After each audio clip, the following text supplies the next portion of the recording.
नमस्कार, मैं हूं अर्चित और आप देख रही हैं 29 न्यूज। तो चलिए रुक करते हैं इस खास खबर की ओर। केरल विधानसभा चुनाव 2026 के लिए सियासी जंग तेज हो गई है।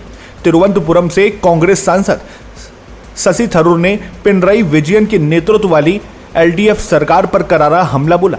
थरूर ने राज्य की आर्थिक स्थिति पर चिंता जताते हुए कहा कि केरल को हमेशा प्रवासियों की ओर से भेजे गए पैसे, लॉटरी और शराब पर निर्भर नहीं रखा जा सकता, जबकि फिलहाल यही चीजें राज्य को चला रही हैं। उन्होंने साफ किया कि इस तरह की व्यवस्था आगे नहीं चल सकती। थरूर ने एलडीएफ सरकार पर वित्तीय कुप्रबंधन का आरोप लगाते हुए कहा कि राज्य सरकार के पास सितंबर तक वेतन देने के लिए पैसे खत्म हो जाते हैं और उसे भुगतान करने के लिए कर्जा लेना पड़ता है। उन्होंने आंकड़ों का हवाला देते हुए कहा, क्या आपको पता है कि हम कर्ज चुकाने, उस पर ब्याज देने और वेतन व पेंशन पर उतना पैसा खर्च कर देते हैं जितना हम सभी विकास कार्यों पर मिलाकर खर्च करते हैं।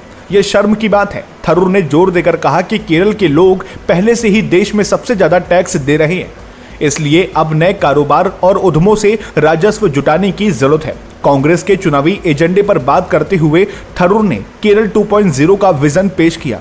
उन्होंने कहा कि यूडीएफ केवल सत्ता विरोधी लहर के भरोसे नहीं है, बल्कि एक सकारात्मक संदेश के साथ मैदान में है। कांग्रेस ने महिलाओं के लिए बसों में मुफ्त यात्रा और बेहतर पेंशन भुगतान जैसी 5 खास गारंटियों का वादा किया। थरूर ने अंत में कहा कि अब समय आ गया है कि सरकार के गलत कामों का हिसाब लिया जाए। 149 सीटों वाली केरल विधानसभा के लिए 9 अप्रैल को मतदान होगा।